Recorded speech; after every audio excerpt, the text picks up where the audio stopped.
Well, I think it's fair to say we've heard enough of We're from Tiger Land for a little while. Last us until next season. Welcome once again to the Titus and Sergio Variety Hour. I'm Sergio Paradise, and here he is, the free agent that nobody wants, Titus O'Reilly. I do feel like that. I feel a bit like Jake Stringer.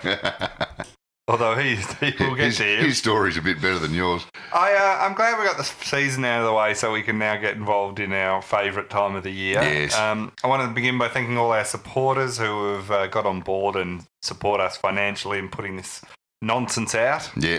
You can go to titusoreilly.com.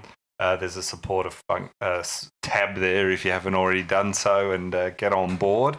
And you can get a T-shirt, a mug, and all sorts of good, as well as our prayers and thoughts at the end of each night. Plenty of merch. Plenty of merch. Now, we should kick off a bit of a... well, I'm finding it hard at the moment to get my head around the world because... Yeah. While other people's thoughts are turned to tragedies overseas and North Korea and all these sorts of things, a bit closer to home, Richmond are currently premiers. Yeah. Their Mad Monday, which was on a Tuesday, happened in October.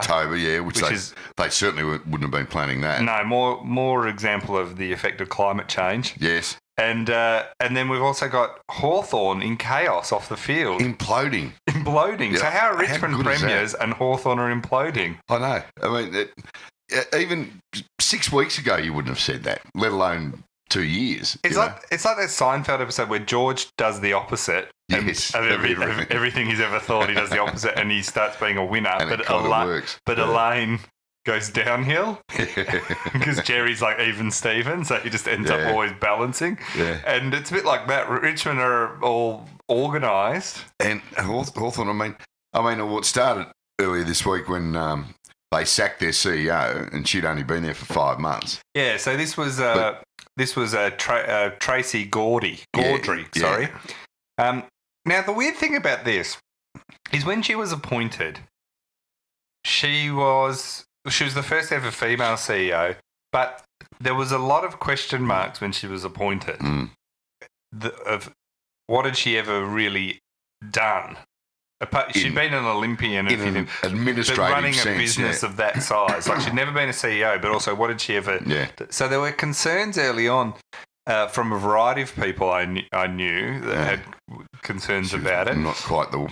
Well, just more willing to give it the benefit of the doubt, but it was seen as a very big, surprising announcement. Right? But giving her the flick after 5 months certainly tells that she didn't work. I mean, she didn't even last a year. No, and I've been told by many people, so often I'd be the first to... to know? No, I'm not the first to know, but I'd be the first if I thought this was, because she was the first female, was this... the boys' club reasserting itself, especially when there was talk of Simon Lethlean, possibly coming in, which has been ruled out. But then speaking to a range of people, including quite a few prominent women in football who had a bit to do with her, and blokes too, she apparently had the knack from almost the start of putting every single person she met... rubbing people the wrong way. Just offside. Abrasive, gave the sense that she just couldn't be bothered. Didn't quite get it. And this was like people from all over the place, some that are involved in the club who sort of volunteer or provide, sort of... Yeah. So I've spoken to a lot of them direct, because a few rang me, and so that's really like the story, basically. Yeah, it wasn't anything particularly. But then Hawthorn handled her departure so poorly. So poorly. Shocking. Well, the press release they put out saying... where they said it was about wanting to spend more her family. For personal reasons, she's stepping down. But by then, and I'm not a journo and not plugged in like a lot are, right? So I'm not even pretending to be. But if I'm hearing it direct from people involved, you can bet they're telling everyone else. So everyone, when that was written, that media release, and put out, the horse had bolted. Everyone already knew that was a complete bold-faced lie. Yeah, it couldn't have been any more bullshit if Sean Spicer had read it, I read that release and I thought, exactly that. You used the phrase, the horse is bolted. I thought, why are they saying she's left of her own free will when the entire entire nation, not just football people, know that she was sacked. They always do that. Like Gary Pertz was similar. Yeah, I know, but it wasn't as blatant, I guess, in a way, in that he had been there forever and all that sort of. This was a bit more out of the ordinary. Who leaves a new high-paying job after 5 months to spend more time with your family? That's why you take a high-paying, busy job to get away from your family. Well, it was quite amazing. So anyway, in response to that, Richard Garvey, who was the chair, now he followed Andrew Newbold, who had a very successful time at Hawthorn, and is now on the Kennett, and is now on the AFL Commission. Yeah, so he's no deal. Garvey was a weird one. He didn't have a football background. He wasn't originally a Hawthorn supporter. So anyway, he got appointed. He basically was one of the key people involved in Tracy getting appointed. And so he's fallen on his sword Monday morning, realising that this is such a disaster that she's gone. I better go. I have to. Yeah. So he apparently, the story goes, reaches out to Jeff Kennett. Now, it sounds like Jeff had been sort of preparing and others for a change anyway, and the writing was on the wall. So he reached out to Kennett apparently and said, I'm going to step down and want you to come on board. Now that's the story, whether Jeff said you step down or I'll challenge you. Yeah. I mean, but Jeff either of or the implicit threat meant that he knew his time was up and he might as well step down. But being such an experienced politician, old Jeff, he would have known what was going on. He didn't just get a phone call out of the blue and go, oh, okay. He would have had his ear to the ground for a long while. Yeah. People would have been asking him for ages once this sort of happened. So then that's been appointed. So there's been an interesting, I would say, response to this. Yeah, there has. Jeff's a polarising person and therefore... There's been no quote from Clarko on this yet. No, but look, Jeff's a polarising person, so the fact that the response is polarised isn't that surprising. And this is often at the Hawthorn supporters more than anything else. You got, half or something roughly going, thank God we got someone back in charge who can show leadership. And Jeff was a great, set the club up for all this success, blah, blah, blah, blah, blah. And then you've got the others who are saying, oh, this is a step backwards. This is not who... We're not a fan of him. You reckon Tracy Gaudry rubbed people the wrong way, Well, that's right. And there's mixed views on how big Kennett was to the success of Hawthorn. Some say, actually, Jason Dunstall did a lot to get that club cleaned up and back on track. But nobody wants to give Dunstall credit for anything because he's such an unlikable character. And so that's sort of one of the views is like that Kennett kind of came in and then he rode Clarkson and others, And then, I mean, you got to remember with Jeff, he said, he came out yesterday and said he was wrong about this, but Jeff, this is the interesting thing about the whole thing is, him and Clarko working together again. Yeah. Clarko, I don't know this, but it appears to all intents and purposes hates him. Like, doesn't like him at all. Now, he wanted to sack Clarko back in the start of 2013. That was earlier than that, I think. No, it was early 2013. He'd done it before. He'd come out and said it before. He talked about 2010 he was... he wanted him demoted to the VFL. Remember that? He wanted to go to a spell in the VFL. Then he wanted do that to coaches. He wanted to sack them. You do that to Jack Watts, not your senior coach. He wanted to sack him a few times, including one time he wanted him to, at the start of 2013, said it was time for him to go. Yeah. He then rattled off 3 premierships, of which Kennett claimed a bit of credit saying, I helped motivate Clarko. Yeah. I mean, seriously. Yeah. So this is the sort of thing that you're actually, getting involved in. Yeah. Oh, there's obviously no love lost between the two of them. No. And then Kennett said earlier in the year that 10 years is enough and Clarko should move on as a coach. Do you agree with that? Oh, well, I don't know. It's one of those things I reckon you can't have a proper opinion on unless you've been at sort of at the coalface a bit yourself. And I don't know. I mean, I don't reckon you can have hard and fast rules on that. If you've got a coach who, I mean, and let's face it, the playing list turns over every few years. So if the coach is refreshing his message to a new batch of players all the time, you probably can keep a coach for a long, long time. On the other hand, players that have been there a while, I mean, sometimes you talk to players, they go, look, the last coach, he was fine. He was great. I really liked him. But you wouldn't believe how much more Yeah, it got stale. Yeah, he got stale. We didn't realise how stale it was until the new bloke came along and, gee, we've got some, spring in our step now. So you can argue it both ways. But the thing about Clarko is, geez, he's won 4 premierships there. I mean... Well, this is my thing. I think with Clarko, I think he fits into the mould and is of the level of in coaching of the Alex Fergusons and the Bill Belichick's at New England Patriots and Alex Ferguson from Man United, which is, well, you've got them there, a bit like Craig Bellamy at the Storm. Yeah.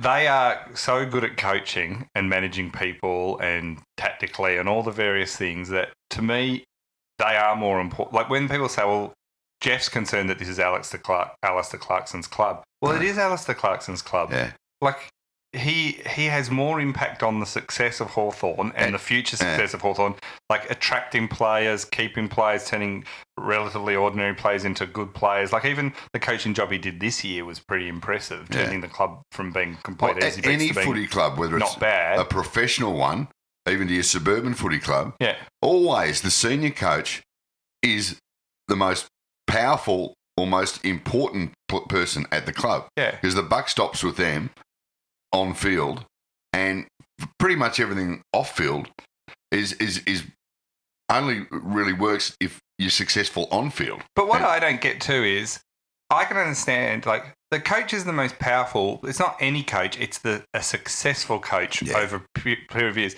And just because a coach is incredibly successful and therefore becomes incredibly powerful at the club because of the success, and it has to be ongoing. Yeah. So if he doesn't make finals for the next 3 years, then there's an argument to say, see you later. But this preemptive, like, look what happened with Melbourne and Norm Smith. Yeah, exactly. I mean, there was no reason to move Norm Smith on except they worried he was becoming bigger than the club. Well, you know what? The fans couldn't care if the coach is bigger than the club if he's delivering them a premiership every few years. Every second year, like Melbourne 3 in a row, 4 in a row. I mean, you know. I mean, that was a different time, but Clarko's done has done the same, you know. Like 2008 and then 3 more in a row, and then they'll come back. Yeah, of course they will. I mean, they will. Like it is. Yeah, going to be very interesting. I mean, and you wonder why, again, without being in the inner sanctum, as to why the specifics of the relationship between Clarko and Kennett is always very rough. Is it because they're both hard-headed, bullet a gate, or does Kennett try and step onto Kennett's always Clarko's toes? But does Clarko tell him to get stuff? What happens? Kennett can't handle not being the absolute centre of attention and being in charge. Yeah. 100%. He just... exactly. And he was like that when he was Premier. He was like that with it. It's not... And that's not like even a political view. That's his personality, right? So then you come up against Clarkson, who's not going to back down, and who... If Hawthorn... If Kennett is silly enough to move Clarko on the next few years... Yeah. Every club would want Clarko. Oh, there's barely any club. Like, you imagine Eddie if he suddenly found out Clarko was actually on the market? Oh, yeah. Bucks would have his Lexus back there by lunchtime, you know. The AFL would put him in any of their expansion clubs, no questions asked. You know, everyone would. Yeah. Well, it's going to be interesting to see what happens there with the two of them. Yeah. As I say, Jeff's been back, 48 hours, and we still haven't heard a boo from Clarko. Well, he has met with Clarkson, and Clarkson's got an option of 2 more years, plus an option if he meets the prelims in both of those, he gets to stay a third year if he wants, but then that's all up in the air. Kennett's come out straight away and said that he's not going to accept the AFL trying to push Hawthorn out of Tasmania, because remember they wanted to push them out and just have North Melbourne. That's their strategy. So he's already like him and the AFL are already on a collision course. Surprise, surprise. Don Scott, who saved the club back when they almost merged with Melbourne. Yep. And aren't they regretting that? Yeah. Just imagine. Look at it, Melbourne on the fly. They could have had Colin Sylvia and Jimmy Tompkins in their premiership sides.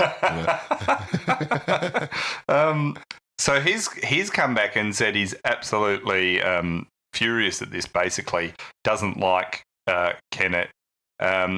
He's even thinking of backing Bruce Stevenson, who's a life member and Scott's former teammate, as potentially backing him to run an alternate ticket because Kennett will have to go to the AGM at some point. It'll have to be ratified by the members.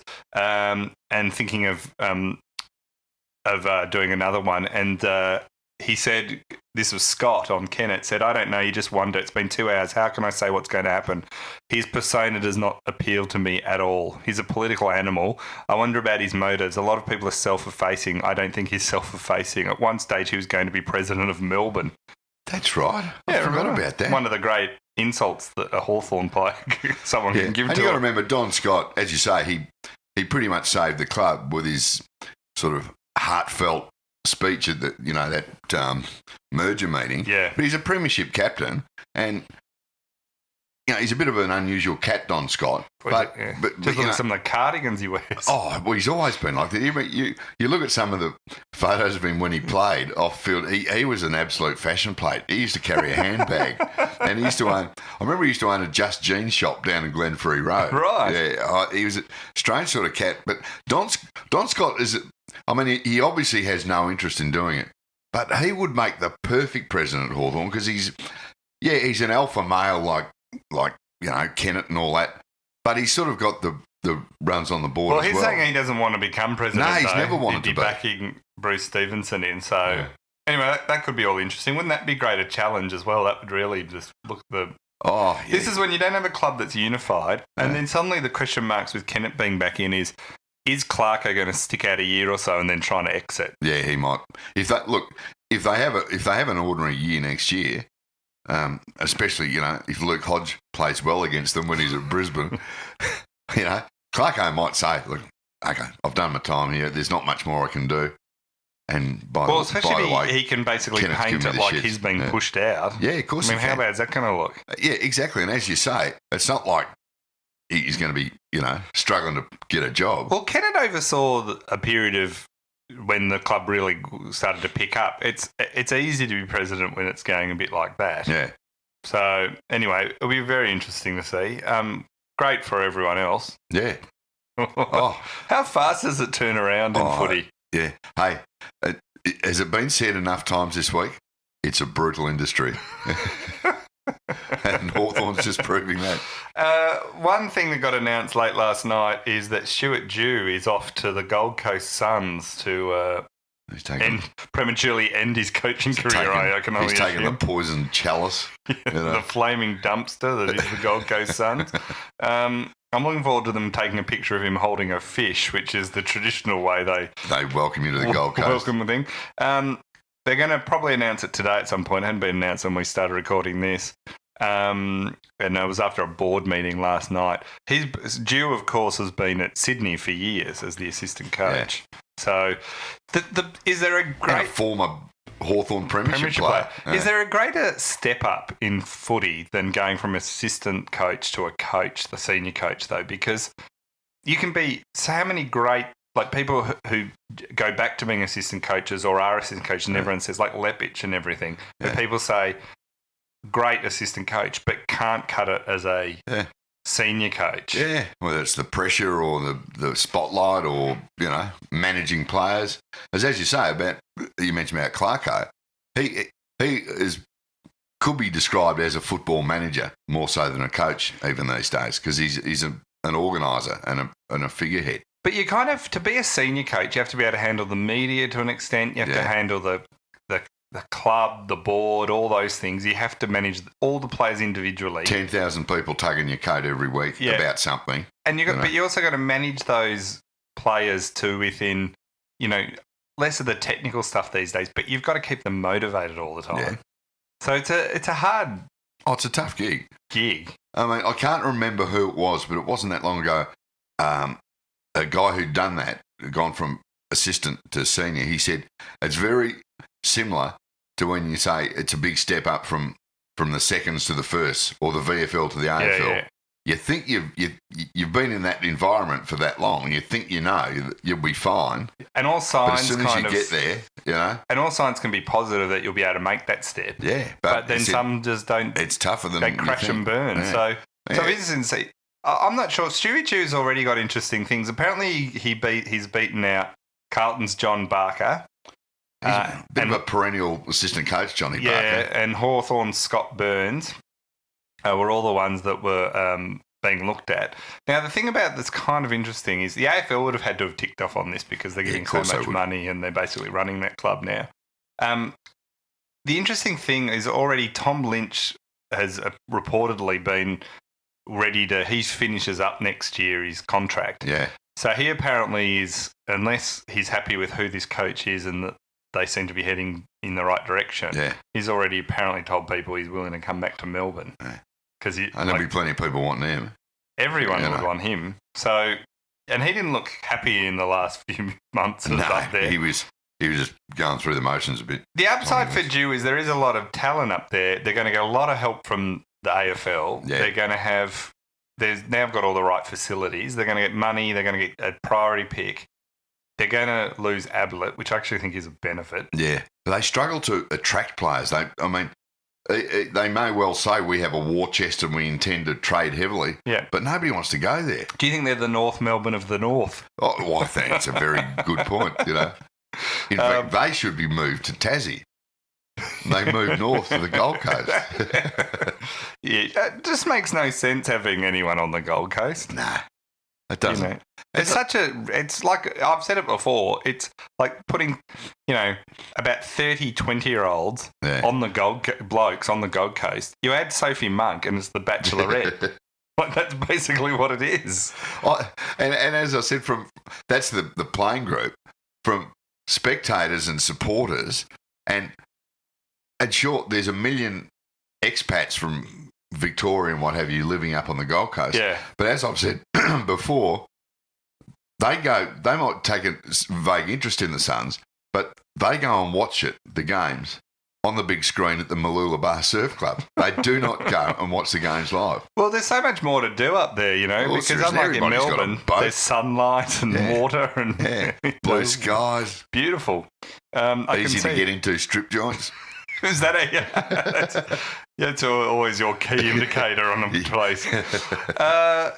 One thing that's been a huge story this week, so Adelaide obviously losing the grand final. They're in mourning. I spoke to a couple of people in Adelaide this morning. They haven't taken it well, have they? They said it's like no one's talking about no one's talking about the grand final at all. They feeding them. They did get ahead of themselves. They thought it was They thought they only had to turn up on Saturday. And a couple of hours later, they'll be running around with a cup. I think the thing that's got them more than anything else, the fans especially, is the complete, it wasn't they just lost. Yeah. Do you know what I mean? Yeah, they were demolished. If they'd lost by 2 points on the last kick of the game, they would have said, that was, we were stiff. But we had a good crack, but we were unlucky on the day. But they got whacked from go to woe, and they haven't copped it like sportsmen. So apparently the wax got moved from, so instead of talking about the grand final, they've gone the full biff on Jake Lever. Yeah. And so I've seen this joke done a few times. People say, well, he's not Jake Stayer. No. It's in the name. It's right there. Channel 10 actually did that on their news the other night. Did they? They had Jake Lever spelled it with an A. Yeah, I've seen it a lot. And, I've seen it. Yeah, I actually had a crack at them for their spelling. No, seriously, I did. I said, is Channel 10 News being networked from Sydney already? #spelling. At which point, 3 minutes later, Stephen Quartermain, the news director, Candace Wyatt, Tim Gossage, about 5 people said to me, Lever, he's leaving. It was a play on words. I had to backtrack very quickly and apologise to everyone, so I didn't get the joke. Oh, that's gold. So he's announced he wants out of Adelaide, and no big surprise because it's sort of big news all year. Yeah. He wants to join Melbourne in the trade period. I'm not sure what's wrong with him, but that's what he wants to do. They've talked about Collingwood are also keen on him, but basically he has come out and his manager's come out and said basically it's Melbourne or he'll go in the draft. Yeah. So Melbourne and Adelaide now have the incentive to get a deal between those two. Either. Well, they've fallen out apparently over this, Adelaide and Melbourne. It's what I find weird about this is I think 2 things about it. I think for the Crows and the Crow supporters is it's devastating when a good player leaves, and they've already they've had Dangerfield already leave them. And then this guy's a 21-year-old potential gun. Yeah. So Charlie Cameron wants to go too. Yeah, so why wouldn't they be annoyed? So I completely understand that. the problem is there's nothing. I mean, so they can. On the other hand, they're trying to we've been trying to get Bryce Gibbs over for the last 2 years. Well, and that's the thing. Like free agency in this world works in different ways, and but it is where I kind of do agree with the Crow supporters is where it's hard is the Melbourne clubs in the main, because so many of these players come from Melbourne, have an advantage overall. Now, it works the other way sometimes. Like there's constant rumours of Jesse Hogan going back to WA. Yeah, there's plenty of players wanting to move back to Perth. Yeah, but they don't have the volume of players that tends to overall help Melbourne clubs. So Melbourne-based clubs. So I can understand that. But what was interesting is apparently when he rang all the players to tell them, Tex Walker and him had a bit of a few words. Tex was not friendly, basically. Yeah. Apparently, Jake had tried to tell Tex earlier during the grand final, but Tex had gone missing. You've been hanging out to do that for 3 days, that joke. So anyway, Jake's. So he looks like they're trying to get the deal done. Adelaide are playing hardball and say he's open to anyone, but basically, it's just. If Lever decides, well, I'll just go to the draft then. Yeah. I heard a whisper the other day that some of the Melbourne players aren't too happy that the club are throwing all their eggs in the Jake Lever basket and going to be paying him more than any of them who'd been there for years. I don't know if that's true. And you've got to also throw Jack Watts into that equation because Jack's comes out and said, I don't want to go anywhere. I don't want to be traded. But that's his, I mean... He has not lived up this year to the standards that the club's trying to set. So he might be the nicest person in the history of time, but the Melbourne in the past have always had these nice people around. It's irrelevant. Like I just have this. The Tigers showed you can't have someone who every Tigers player at the grand final was every single one of them put immense pressure. Yeah, and Jack Watts is not that sort of player. No. So he's not where the game's going, and he's never really. He's gotten better, but he's never. I don't think he's ever going to be that level of intensity. He is never really fixed, and I don't think Melbourne. I think Goodwin's 100% right here. He can't afford to have that loose. No matter how silky Potential he can passenger, be, and you can't have players that just almost don't really effectively do one side of the game properly, which is the defensive side. I just worry that if Jack Watts goes to Sydney or Collingwood, it'll be then viewed, the decision to get rid of him as just another in a long, long list of bad decisions that Melbourne have made. Yeah, I'd rather see him stay. But I'm very keen on him to go. I've just watched... I've watched Jack 9 years, all my life like you have. And I've seen glimpses of what you hope he will be, but he's never been what we've always hoped him to be. I thought he'd turned a corner, and then this year he doesn't show up in good shape at pre-season, and then falls out and doesn't do the hard work at the back end of the season when we probably needed him most. So I kind of look at that and go, I'd prefer a less skilled but more intense player than him. Plus, we are getting Jake Lever. You chuck Jake Lever in with all those defenders. In the back That's line. a great defence. The forward line's actually, Wiedemann's going to come on. Yeah. So he'll fill in for where Jack was playing. Or Tom McDonald can play down there more once the Lever's there. Yeah, that's right. So there's a whole bunch of things for Melbourne where I just think... Hey, just on Jake Lever, did you see last night? I don't know. It hasn't been confirmed 100% yet. No, this is true. It is true. Yeah. Somebody took a photo of Jake Lever at a dumpster throwing all his Adelaide gear. He was literally at the tip. Was he throwing out shorts and all his Adelaide gear? That's fantastic. Well, he thought you could get 10 cents recycled if he did it in South Australia. His grand final jumper, he could have put it on Gumtree at least. I don't think anyone's going to buy that in Adelaide. Even homeless people won't wear that in Adelaide. Number 7, still pretty clean, barely worn, barely used. So yeah, I did see that. It was hilarious. It's a bit like a bad breakup over there. Oh, it is. There's talk he won't even go to the Best and Fairest, which I think is tomorrow. Yeah. Well, he's obviously on the outer. This is the thing, though. This is where and I can look at this objectively or not even objectively, because in this trade, my team's done really well. Yeah. And Adelaide's the one that's lost someone, right? So you're pretty happy about that. But, I mean, Scully left us. We haven't had enough good players for anyone to really poach. I mean, Sylvia left us. I never got over that. Tompus. So losing someone like that's going to hurt. But the problem is this is just the way it is. And these clubs, do you think Adelaide or any club, they don't show any loyalty to the players? No, of course they don't. Like the players have learnt everything that this is a business from the way the clubs, cut them at the end of the season, or if they get old, or if it suits them. I mean, look, Melbourne just delisted Ben Kennedy this week.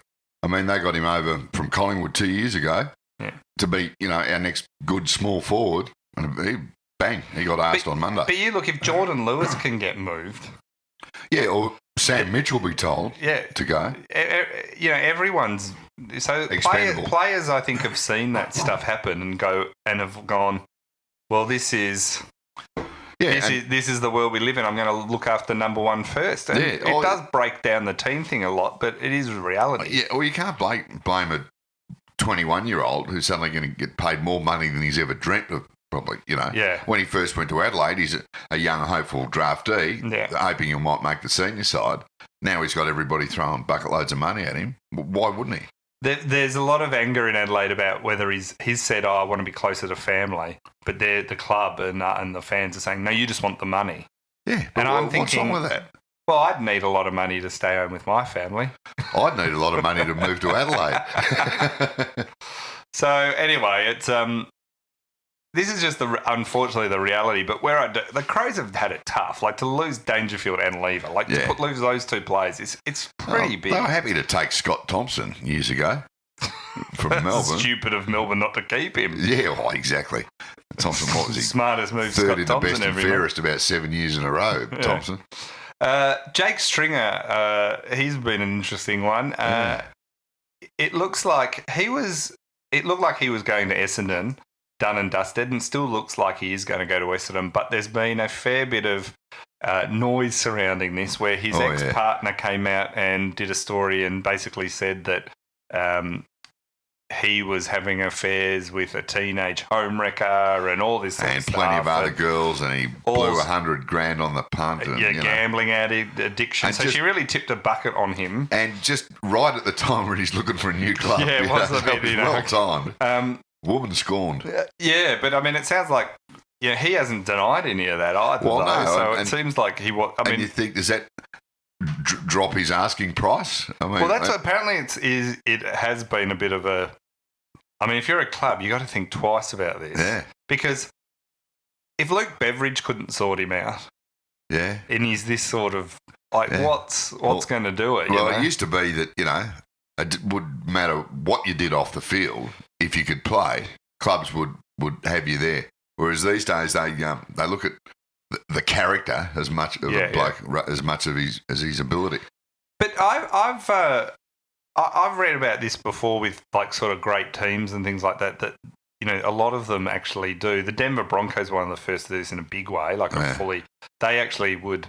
This was in the era where Elway was playing for them and they were winning.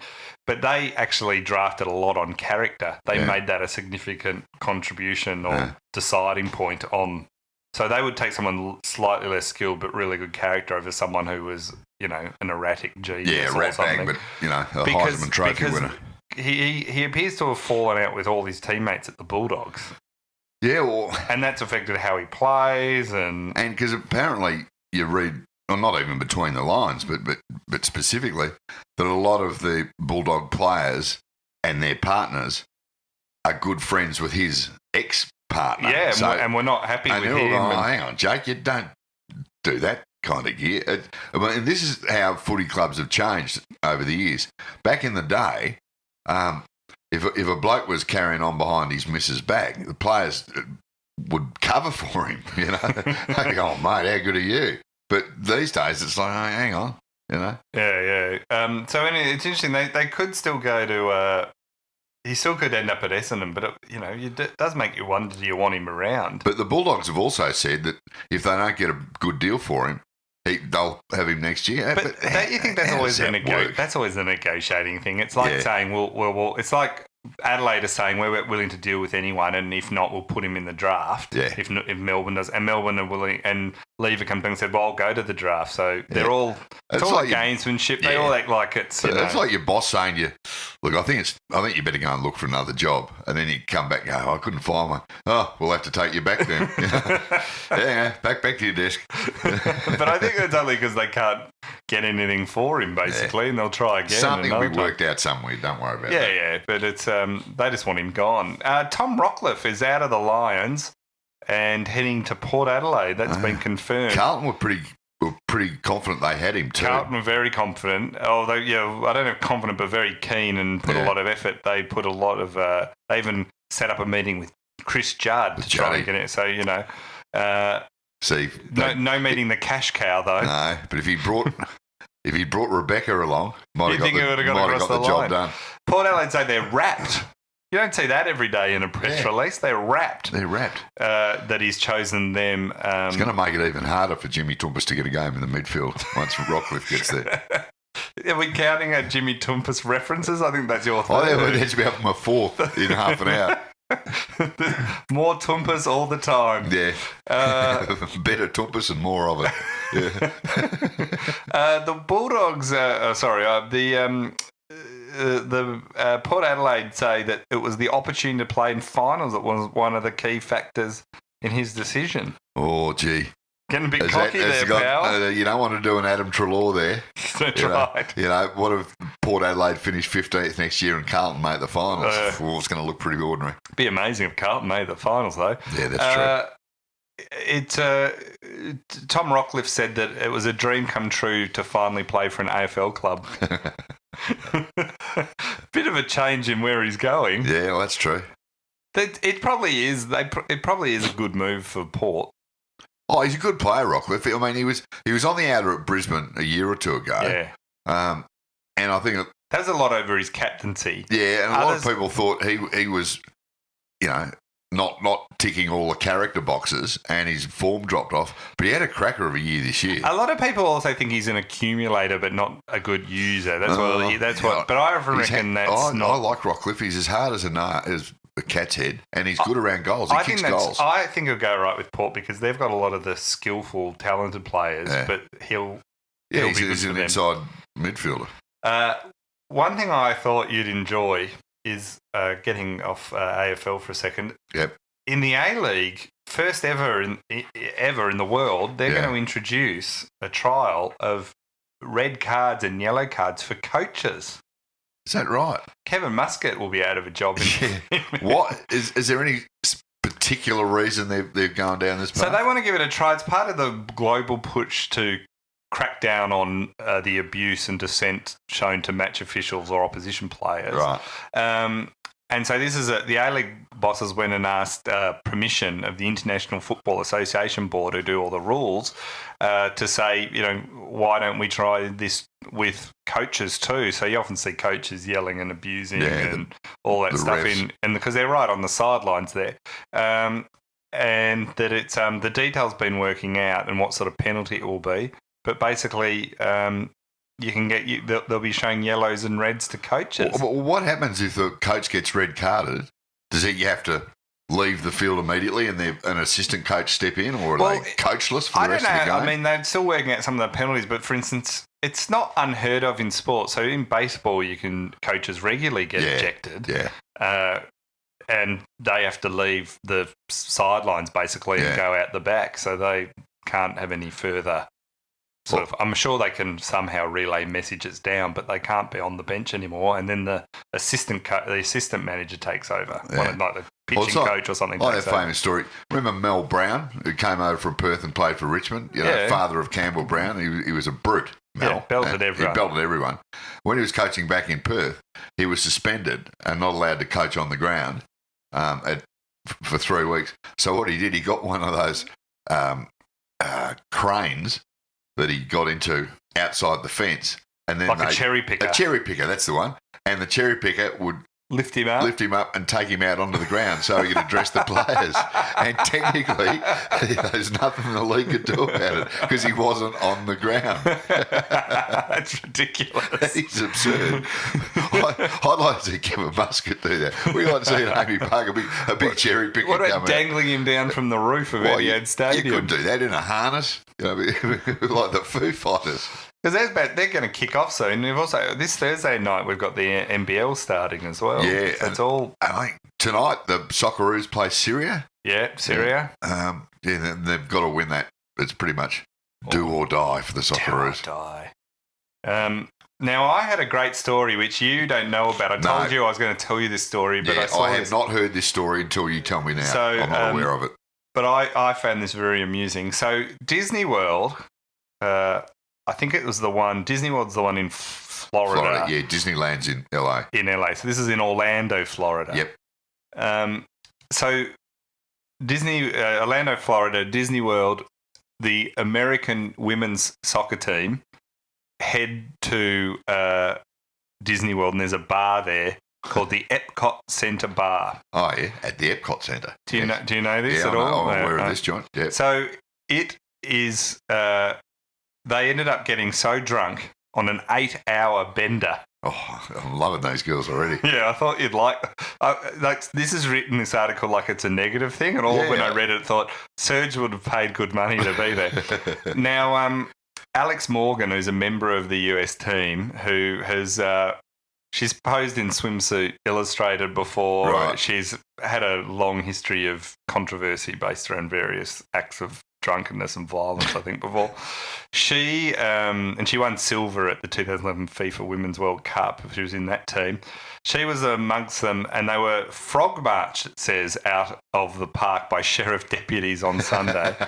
And those Florida sheriffs, they don't muck around. No, they had an 8-hour drinking binge. The athletes became rowdy and began arguing with another group around 8:20 p.m. at a pub in the United Kingdom section of the Epcot Centre. So the Epcot Centre is set up 11 different nationalities or something. So which was revolutionary in the 60s. Now it's about as relevant as Dracula's. They're in the UK one, and apparently one of the players cut in front of another customer, which led to an argument. Right. Now, you got to remember, it's 8:20. They started drinking around noon. Yeah, it's a good session. It's a good session. And it doesn't look like they were intending to stop at this point. It was a forced ending. And Budweiser might be a bit watery and weak, but 40 of them will still get the job done. Deputies then saw, after this customer got cut in front of, Morgan, who was escorted outside Spaceship Earth. She was yelling and screaming. She appeared to be highly impaired. She made a loud verbal statement that she knows the Orlando SWAT team. And what did the sheriffs go? Okay, Alex, well, you go ahead and call them. We right now. Another of the players was also verbally aggressive to pub managers and officers, and to prevent, this was one of the other players who was there. It was there was some guys there from the MLS, the Major League Soccer there. He also had to be physically restrained and escorted out the front of the park as well. And the thing you've got to remember here is that this is at Disneyland. Yeah. So there's families and kids everywhere. So then the players and some of the male players that went along with the female players and some of the partners, they're all taken to a conference room to get them out of sight. And it says they were taken to a conference room where they continued to be belligerent with screaming and yelling. They did not want to listen to any instructions and only wanted to argue why they were being kicked out of Disney. So then what happened is the soccer authorities came out and said they weren't able to confirm, they were unable to confirm whether the players were participating in a well-known drinking game called Drinking Around the World in Epcot, where players have a drink at each of the 11 countries that make up the Epcot World Showcase in order to make it all the way around the world. Well, I reckon they may have done a few laps. That's what I was just thinking. I think it was a bit more than 11 drinks. Yeah. But the problem was, while they were trying to hose this down and refusing to confirm that, Alex Morgan on her Instagram post had put out earlier that day. Annual around the world in 8 hours. No big. I'm loving those. But none of the girls, none of them took a dive. I just love that they get dragged into a conference room and keep arguing. Yeah. It's like, you know what it reminds me massively of? What? Cup Day. Yes. There's nothing worse than the races. Yeah. The races are fantastic, but you go and you drink all day, and if you're with a group of friends, there's nothing worse than when it's time to leave, trying to organise a group of drunk people, and you're drunk yourself, and you're going, where should we go? And everyone's like, oh, I want to go to here, I want to go, and you go, how are we going to get there? We won't get in there. Yeah. Oh, Tom, I'll ring an Uber. Hey, Tom, you rang the Uber? Oh, why do I have to ring the Uber? Yeah. It's just, and then you go to the trains, and it's like Iraq. You need an exit strategy of the races before you get there. And how often do you see pissed girls carrying their high heels? Yeah. Especially if it's rained that afternoon, slopping through the mud. It's fantastic. I'm pretty happy with these American soccer teams. But who goes and gets drunk? But it sounds Disney like World. Yeah. Well, actually, if someone made me go to Disney World, that's what I'd be doing. I've been to the Epcot Centre. Oh, you have? You have to drink heavily to get through it. It's like a hallucinogen. Really? The whole place. Yeah, it's just bizarre. But they weren't. They might have been a bit belligerent and drunk. But they didn't belt anyone up or start fighting each other or. I think it was public urination. Let's be honest, I think it was heading that way. Yeah, the sheriffs cut him off at the pass. It did seem like they were just getting slightly. As a preventive measure, shepherd them all into a conference room. That didn't happen to you at the Epcot Centre? No, it didn't. Well, do you remember the different countries? Oh, some of them. It was all pretty vague. It was a long while ago. But it was the Epcot Centre was I think it was built in the 1960s. At the time, it was a futuristic look at the world and all that. But you look at it now, it makes the Royal Showgrounds, Yeah, look high like tech. Like the Opera House or something. It's so dorky. But they should have just mowed the joint down. Right. All right. Well, I enjoyed that one immensely. Oh, I'm very happy you found that story. Now, I can't wait. It's actually next Monday. We haven't even actually started the trade period. No, it hasn't even officially Monday, kicked off. I think. Yeah. So hopefully we'll have more. But there's always plenty of rumours and stuff going on. Oh, it's going to be terrific. Yeah. It's going to be terrific. Yeah. I can't wait. It is. It's the best part of the year. Lever and Melbourne will get a deal done. Yeah. Stringer will end up at Port. Essendon. Oh, Essendon, yeah. I think. Rockliff will end up at Port. Watts will go. He'll go to Sydney or... They're talking Sydney and Port. I can't see him at Port. I'd be surprised if Sydney took him.